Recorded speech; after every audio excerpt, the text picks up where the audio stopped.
성경에는 우리 성도들을 여러 가지로 비유를 하고 있습니다. 질그릇으로 이야기하기도 하고, 양이라고 이야기하기도 하고, 신부라고 이야기하기도 하고, 그리고 또 운동선수로 비유도 합니다. 하지만 우리를 주의 영적인 군사라고도 표현을 합니다. 그런데 우리는 주님의 영적인 군사입니다. 군사는 반드시 이겨야 합니다. 그리고 군사에게는 반드시 전쟁터가 있습니다. 그리고 그 전쟁에서 군인의 가장 영예는 반드시 이겨서 승리하고 승리의 계가를 부르고 돌아오는 겁니다. 그렇기 때문에 영적인 군사로서, 우리는 주님의 군사로서 어떠한 전쟁에서도 반드시 이겨나가야 한다는 거예요. 그런데 우리의 적이 누구냐? 바로 악한 마귀입니다.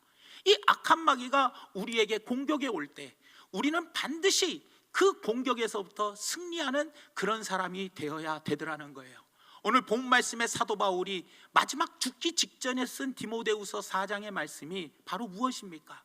자기는 선한 싸움을 다 싸우고 달려갈 길을 다 마치고 믿음을 끝까지 지켰더니 의의 면류관을 예비해 주셨다라고 이야기하며 나뿐만 아니라 우리 모두에게도 이 면류관을 받을 수 있다는 거예요.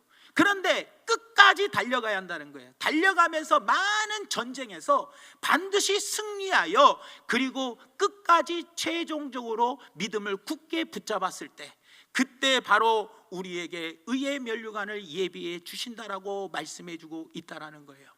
그런데 과연 우리의 전쟁터가 어디일까요? 우리가 살아가는 전쟁터가 과연 어디일까요? 한번 우리가 살펴볼 때 오늘 세 가지 전쟁터를 여러분들에게 소개하면서 이것이 바로 전쟁터구나 라는 걸 기억하여 그 전쟁터에 들어갈 때 반드시 성령의 충만함을 받아 반드시 승리의 계가를 부르고 돌아오시는 우리 모두가 되기를 예수님의 이름으로 부탁을 드립니다. 고린도전서 4장 20절 말씀에 하나님의 나라는 말에 있지 아니하고 오직 능력에 있다라고 말씀해 주고 있습니다. 그러니 반드시 성령의 충만함을 받고 꼭 승리하시기를 예수님의 이름으로 축원합니다. 첫 번째 전쟁터는 어느 전쟁터냐? 기도의 전쟁터입니다. 바로 하나님의 군사가 반드시 싸워야 할 전쟁터는 어디냐? 기도의 전쟁터라는 거예요. 기도하는 곳이 전쟁터입니다.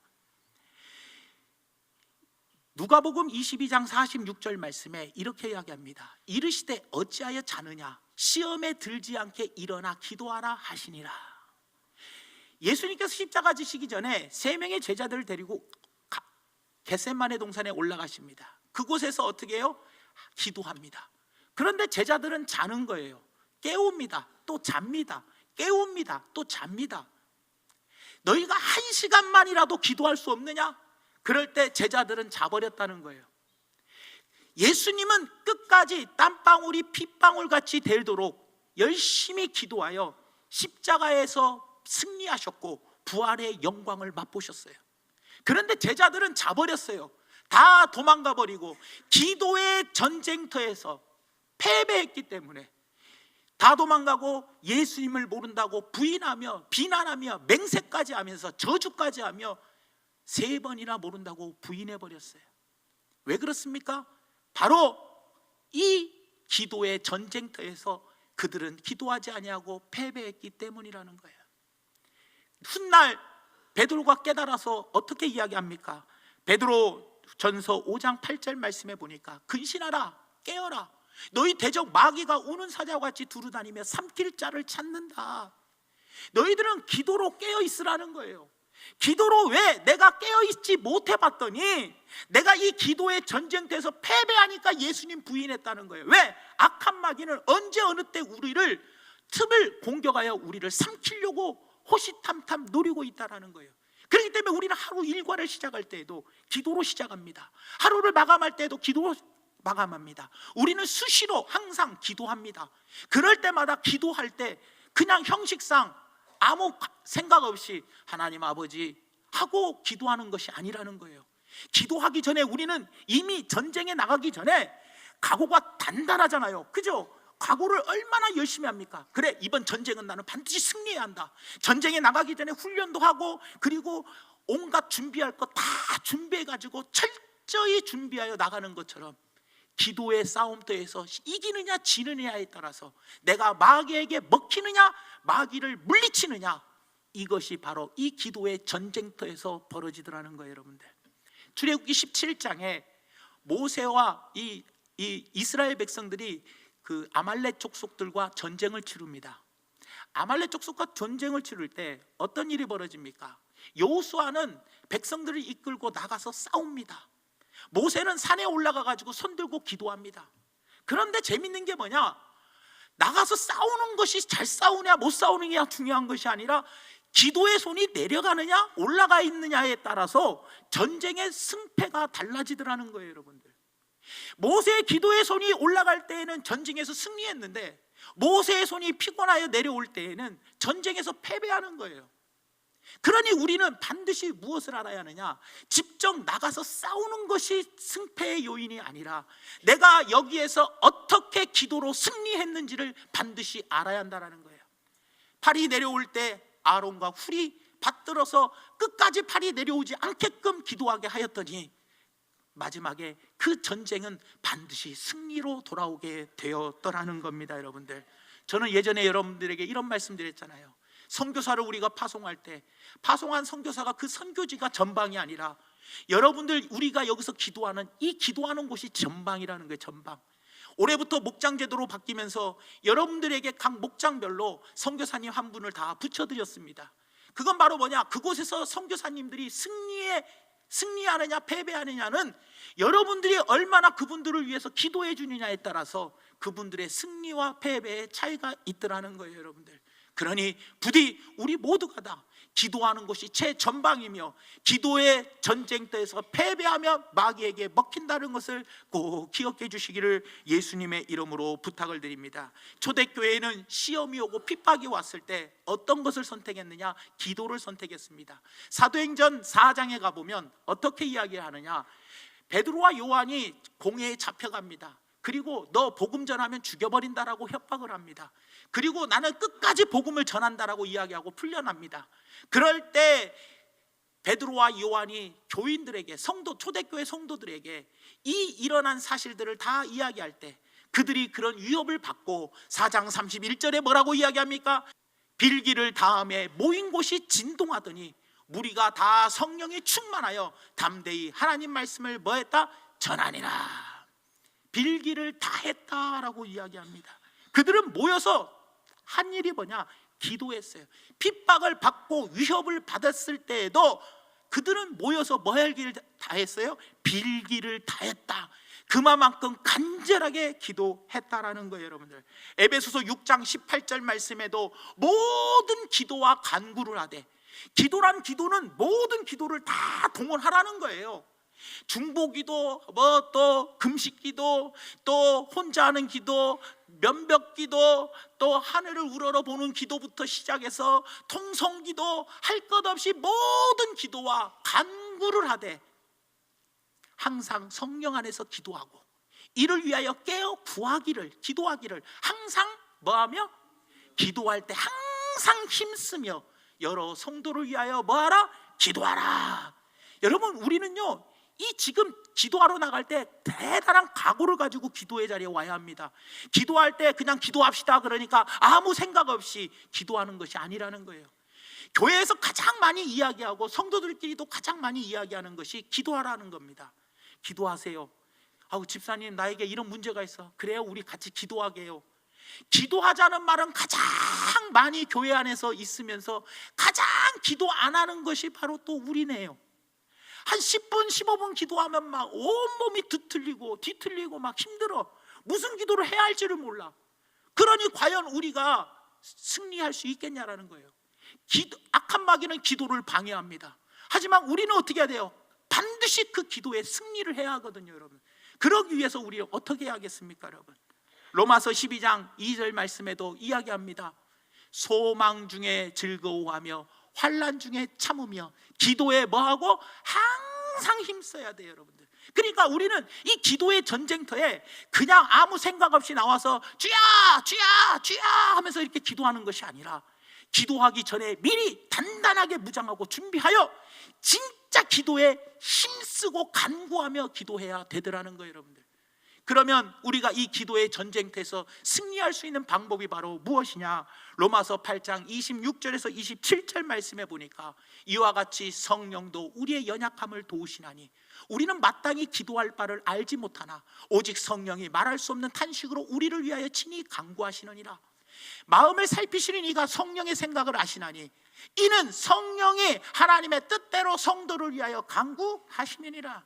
우리가 기도의 전쟁터에서 나갔어요. 어떤 기도를 해야 할지 알 바를 모릅니다. 어떤 기도를 해야 할까 아무 생각이 없을 때 바로 성령의 충만함을 받고 성령께서 나와 함께 하시면 성령께서 친히 우리를 위하여 간구해 주시더라는 거예요. 우리 입술을 통해서 간구하여 주시고 우리의 기도가 하나님의 보좌에 상달되게 되어 있더라는 거예요, 여러분들. 그러니 기도의 전쟁터에서 반드시 승리하시려면 꼭 성령의 충만함을 받아 성령님의 도우심을 받아 우리 모두가 기도의 전쟁터에서 꼭 승리하셔서 악한 마귀에게 우는 사자와 같이 두루다니며 삼킴을 당하는 그런 성도들이 단 한 명도 없으시기를 예수님의 이름으로 축원을 드립니다. 그 다음에 두 번째로 우리에게는 어떤 전쟁터가 있느냐? 전도하는 곳이 전쟁터입니다. 전도하는 곳. 여러분, 전도가 무엇입니까? 여러분, 디모데후서 4장 2절과 5절 말씀해 보니까 너는 말씀을 전파하라. 때를 얻든지 뭐 얻든지 항상 뭐하라? 전도하는데 힘쓰라는 거예요, 여러분. 또 5절 말씀에도 이야기합니다. 그러나 너는 모든 일에 신중하여 고난을 받으며 전도자의 일을 하며 내 직무를 다하라. 그리고 예수님은 마지막 지상 명령이 무엇이었습니까? 땅끝까지 이르러 복음의 증인이 되라는 것, 복음을 증거하라는 거예요. 세상 끝날까지 내가 너희와 함께 해주겠으니 너희는 가서 제자를 삼으라는 거예요. 이것이 예수님의 마지막 지상 명령 아니겠냐라는 거예요, 여러분들. 그런데 전도가 바로 무엇입니까?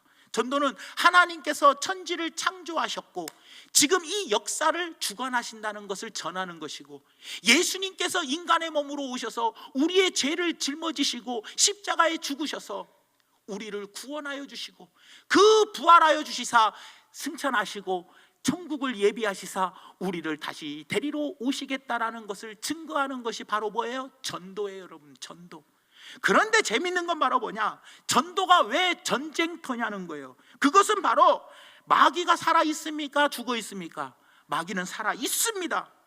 마귀의 권세를 깨트리고 영혼을 건져내는 일이기 때문에 전쟁터라는 거예요, 여러분. 전도하기가 쉽습니까, 여러분? 전도가 여러분들 그냥 교회만 앉혀다 놓으면 등록 하나 쓰고 교회 와서 앉아만 있다 가면은 그게 전도입니까? 아니라는 거예요. 진정한 전도는 바로 무엇입니까, 여러분들? 본인이 스스로가 내가 죄인임을 깨달아야 돼요. 본인 스스로가 내가 죄인임을 깨닫고 십자가 앞에서 자복하고 통회하며 회개의 눈물을 흘리며 간곡히 주님 나를 용서하여 주시옵소서 하면서 회개하는 것이 바로 뭐예요? 진정한 전도 아니겠습니까, 여러분들? 그러니 왜 전도가 영적 전쟁터냐? 그것은 바로 불신자를 좋아지게 하는 것이 아니라 죄인임을 깨닫고 그리스도의 십자가 앞에서 회개하는 삶을 살도록 회개의 신음소리가 나오게 하는 것이 바로 뭐예요? 전도라는 거예요, 여러분들. 그러니 여러분들, 악한 마귀의 괴계를 깨트리고 악한 마귀가 그를 꽉 사로잡고 있는데 그 악한 마귀를 대적하여 그 권세를 깨트리고 그리고 그 영혼을 주님의 자녀로 데리고 온다는 그 자체가 엄청난 영적인 전쟁이라는 겁니다, 여러분. 그렇기 때문에 악한 마귀의 철저한 권세를 깨트리는 그 전쟁, 그 전쟁이 바로 뭐예요? 한 영혼을 구원하는 것이라는 것을 꼭 기억해 주시기를 바랍니다. 우리도 전도해 보면 알잖아요. 막 온갖 비방, 욕설, 또 어떤 수모, 많은 것을 전도하다 겪잖아요. 우리 성경에 나오는 많은 우리 믿음의 선배들을 보십시오. 많은 사도들이 그 온갖 핍박과 그 많은 수모와 박해를 받으면서 그들은 끝까지 복음을 증거하는 삶을 살았더라는 거예요. 얼마나 치열한 전쟁터였습니까, 여러분? 그것이 바로 우리가 반드시 승리해야 할 곳이라는 겁니다. 우리가 뭐 몇십 명 전도하는 것도 좋습니다. 하지만 우리가 임신을 하면 10개월 동안 뱃속에, 엄마 뱃속에 있잖아요. 내가 전도해야 할 대상자를 마음에 품으세요. 태신자로 마음에 품고 그 영혼을 위해서 열심히 기도하세요. 그리고 그 영혼에게 뭐 해야 돼요? 반드시 기도하여 그 영혼을 주님께로 데리고 올 수 있게 되어야 되더라는 거예요. 여러분들, 왜 전도가 중요하냐?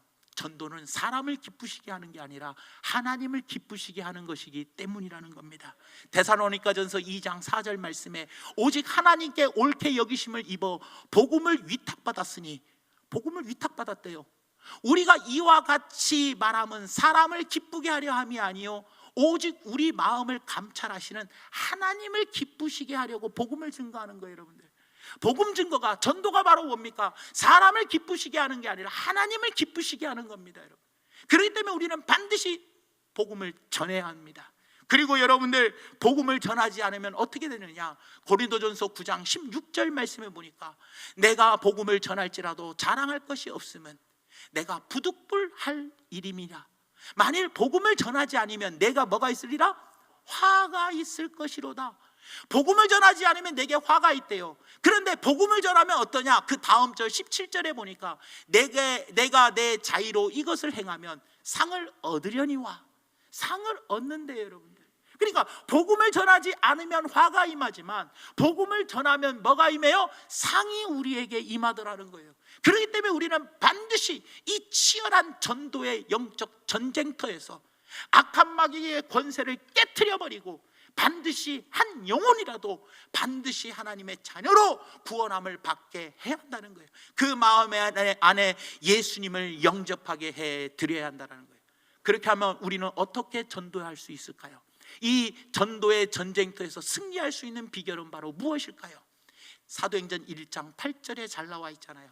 오직 성령이 너희에게 뭐 하시면? 임하시면 너희가 권능을 받고 예루살렘과 온 유대와 사마리아 땅끝까지 이르러 내 증인이 되리라.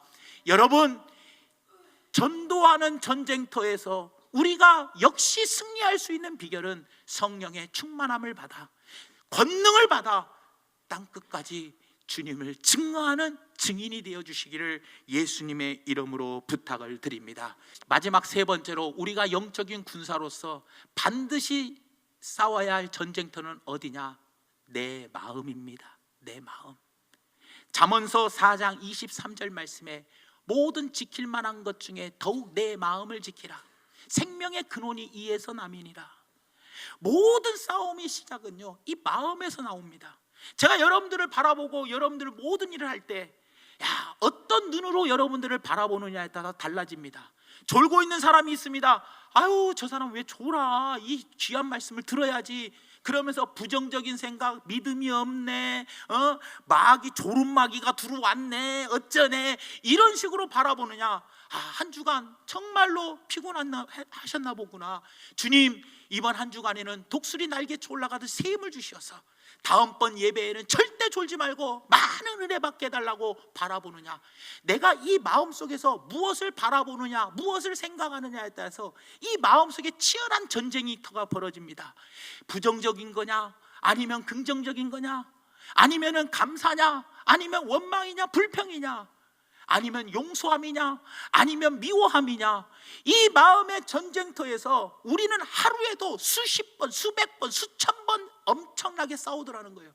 이 전쟁터에서, 이 마음의 전쟁터에서 내가 이기면 긍정적이고 감사하고 은혜로운 것을, 기쁨, 이것을 선택하게 되는데, 이 마음의 전쟁터에서 패배해버리면 우리의 마음은 부정적이고 사악하고 욕심부리고 시기하고 질투하고 남 흉보고 비꼬고 욕하고 이렇게 돼버리고 말아버리더라는 거예요. 여러분들, 그렇기 때문에 우리의 최고의 싸움터는, 전쟁터는 이 마음에서부터 벌어지더라는 거예요. 여러분들, 어떤 인디안 추장이 이런 말을 했습니다. 여러분, 우리 마음에는 두 마리의 늑대가 살고 있습니다. 한 마리는 미움, 다툼, 시기, 질투, 그런 거고, 또 한 마리는 기쁨, 평안, 감사, 소망, 인내, 이런 겁니다. 이 두 늑대가 날마다 싸웁니다, 그러는 거예요. 그랬더니 마을 사람들이 물어봅니다. 추장님은 어떤 늑대가 이겨요? 좋은 긍정적인 늑대, 부정적인 늑대 둘 중에 어느 늑대가 이겨요? 그랬더니 먹이를 많이 주는 늑대가 이긴다라고 이야기를 하더라는 겁니다. 사랑하는 여러분, 우리는 이 마음의 전쟁터에서 어떻게 해야 합니까? 항상 바라보는 것이 달라야 합니다. 생각을 조심하라. 그것이 너의 말이 된다. 생각을 조심해야지. 잘못하면 내 생각한 것이 입으로 나오기 때문에 생각을 조심해라는 거예요. 또 말을 조심해라. 그 말이 너의 행동이 된다. 또 행동을 조심해라. 그 행동이 너의 습관이 된다. 습관을 조심해라.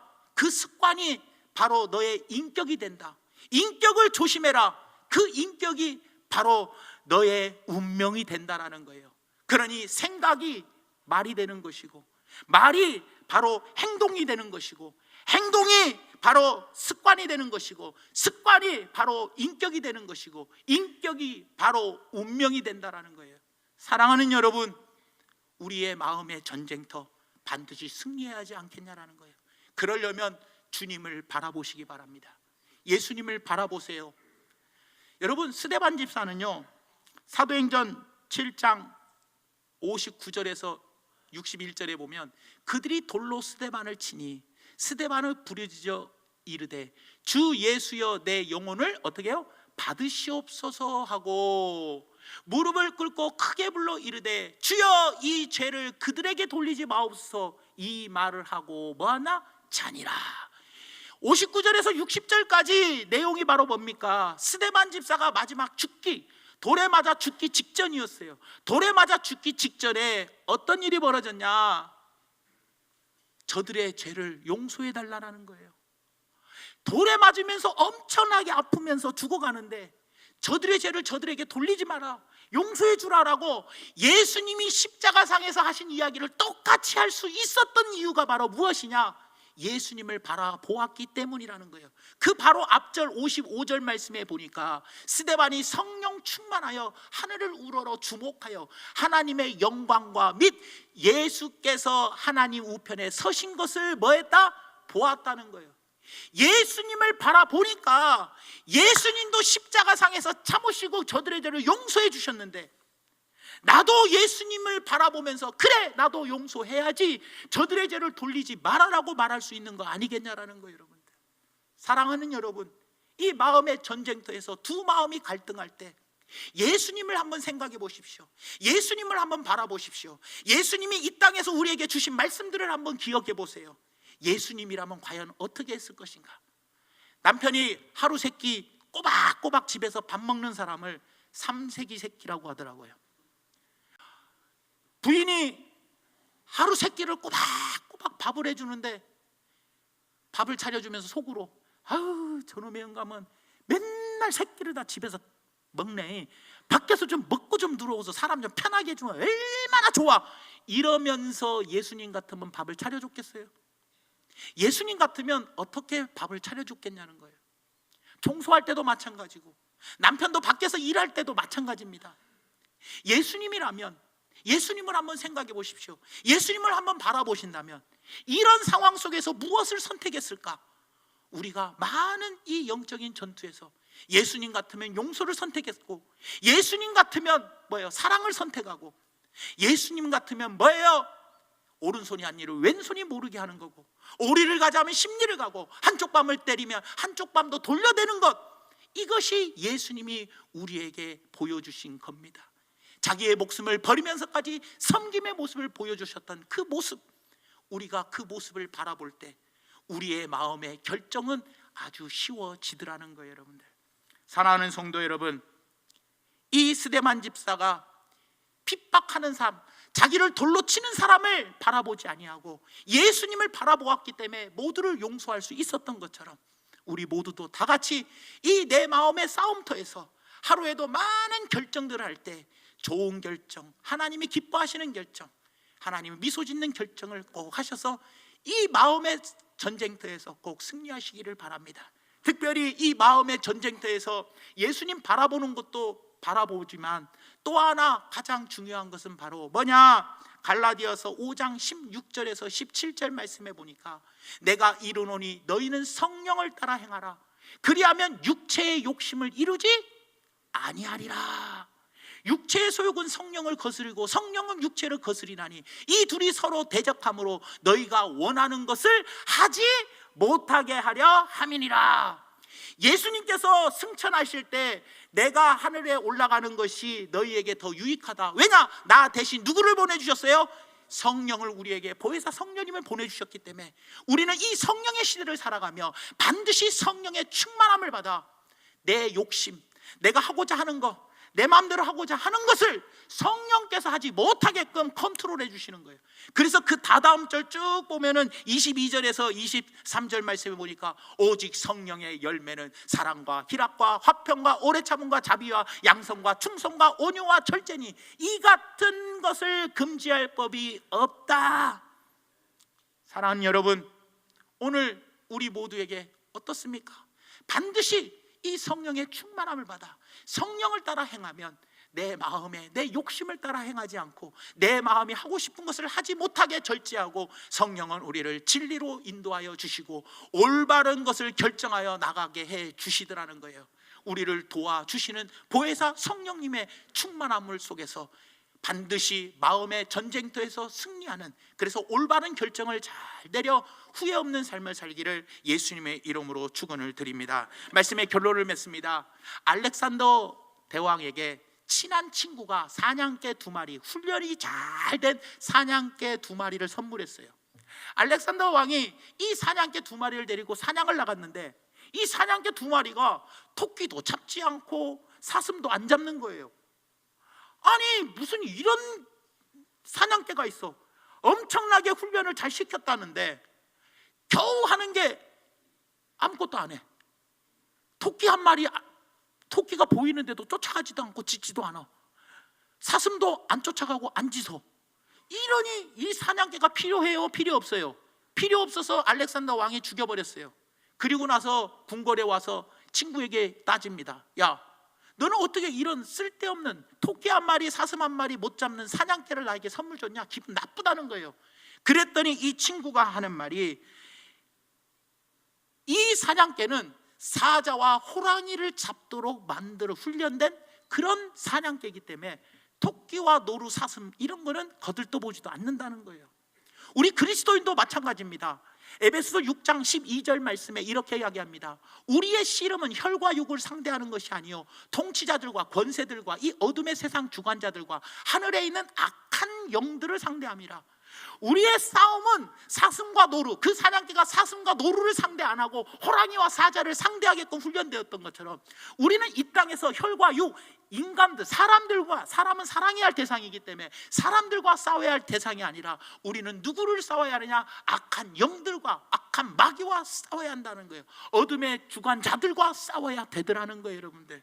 그렇기 때문에 사랑하는 여러분, 이 어둠의 주관자들, 악한 영이 기도하는 것을 방해하고 전도하는 것을 방해하고 그리고 내 마음속에서 못된 것을 선택하게끔 방해할 때 우리는 오직 주님께서 우리에게 주신, 나를 돕도록 내 옆에서 도와주도록 붙여주신 보혜사 성령의 충만함을 받아 기도의 전쟁터에서, 전도의 전쟁터에서, 그리고 마음의 전쟁터에서 반드시 승리하여 하나님께 영광 올려드리는, 그리고 영적인 군사로서, 주님의 군사로서 항상 승리의 개가를 부리며 승승장구하는 멋진 중앙교회 성도님들 되시기를 예수님의 이름으로 축원을 드립니다.